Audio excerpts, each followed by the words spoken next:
Magic Chess ကိုကိုကကန်ဂိမ်းလားဒါမှမဟုတ်ညံဂိမ်းလား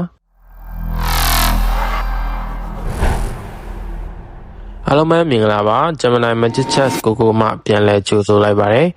ဒီနေ့ဗီဒီယိုလေးကတော့ Magic Chess ကိုကိုအတင်းတုပ်မှာဖြစ်ပါတယ်ကျွန်တော်ဂိုဝမ်းသွားပြိုင်တော့ကကျွန်တော်အပါဝင် player 8ယောက်လုံးကိုမေးခွန်းတစ်ခုမေးခဲ့ပါတယ်အဲ့ဒီမေးခွန်းကတော့ Magic Chess ကိုကိုကကန်အပေါ်ကိုမူတည်နေလား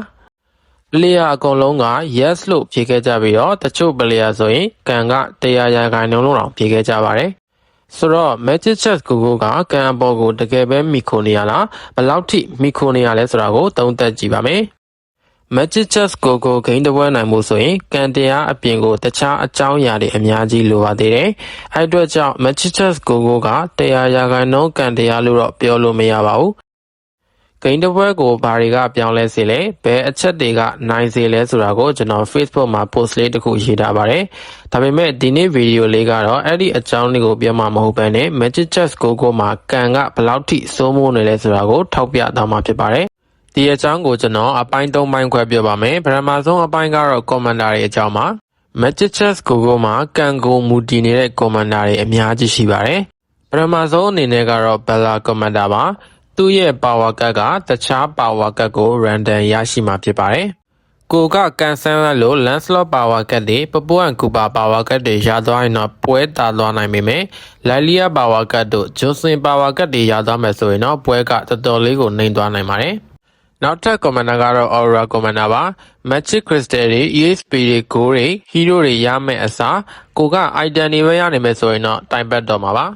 Aurora နဲ့ပုံစံတူတာကတော့ Yuzong Commander ပါသူကပထမဆုံးကိုကတ်စယူတဲ့အချိန်ပြီးတော့ Orange ကတ်ကိုကျော်လွန်သွားတဲ့အချိန်ဒီမှာဆိုရင် Random Reward တွေရရှိပါတယ်အဲ့ဒီ Random Reward ထဲမှာလည်း Magic Crystal တွေ Hero တွေ Item တွေ Gold တွေပါဝင်ပါတယ်ဒီ reward တွေနဲ့ပတ်သက်ပြီးတော့ရနိုင်တဲ့ probability ကိုမိုတိုဘက်ကမဖော်ပြထားပါဘူးအလွယ်ပြောရမယ်ဆိုရင်ခင်ဗျာကန်ကောင်းရင်ကောင်းတဲ့ reward တွေရမယ်ကန်ဆိုးရင်ဆိုးတဲ့ reward တွေရမယ်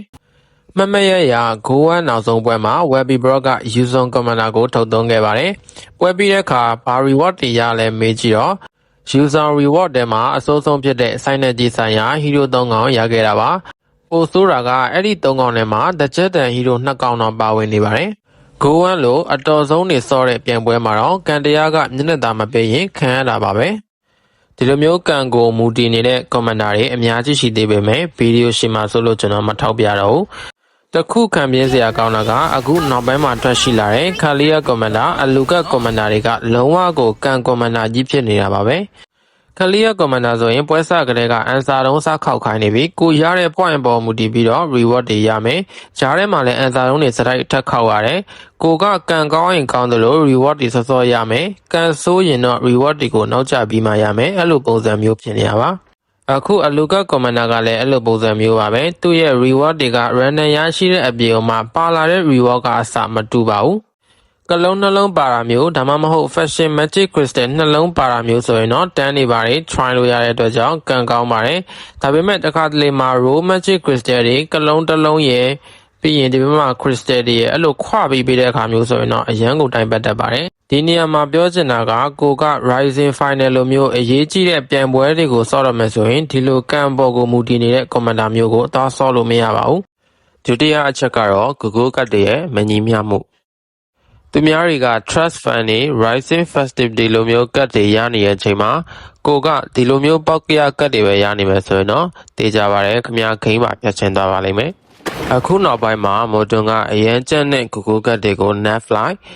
တိတ်မကျန်းတဲ့ Google ကတ်တွေကို back fly လုပ်နေပေမဲ့အခုထိတော့မညီမျှသေးပါဘူးကျွန်တော်ရှေ့မှာပြောခဲ့သလိုပဲခင်ဗျားကကန်ကောင်းရင်ကတ်ကောင်းမယ်ကန်ဆိုးရင်ကတ်ဆိုးမယ်ကိုကကန်နေရန်ကောင်းနေတဲ့အချိန်ဒါမှမဟုတ် server ကအရန်ကိုသဘောကောင်းနေတဲ့အချိန်မှာဆိုရင်ကိုအိမ်မကန်လိုက်ရင်ကလုံး first promotion စရိုက်ကတ်တွေရရှိတယ်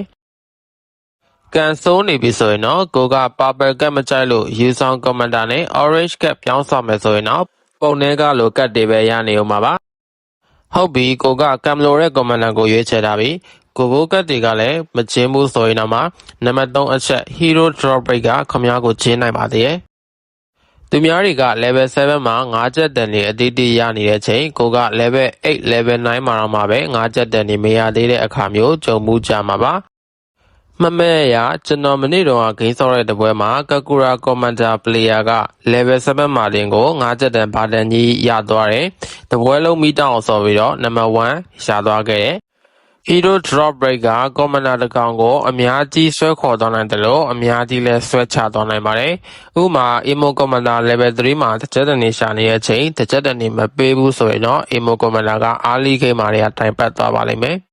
ကိုကဂိမ်းမစော့ခင်မှာဖះလည်းမရှိခိုးတာဘူးမိဘတွေကိုလည်းပြန်ခံပြောထားတယ်မကောင်းတာတွေလည်းလုပ်ထားတယ်ဆိုရင်တော့တေးကြပါတယ်ဒီ၃မျိုးလုံးကချင်းပြီးတော့ခမကြမ်းတိုက်တော့မှာပါဒါပေမဲ့ကိုကကံဘလောက်ကောင်းအဲ့ဒီကံကိုညံနဲ့မကူဘူးဆိုရင်လည်းထပ်ပြီးတော့ကြမ်းတိုက်နေအောင်ပါဆိုတော့ Magic Chess ကိုကကံဂိမ်းလားဒါမှမဟုတ်ညံဂိမ်းလား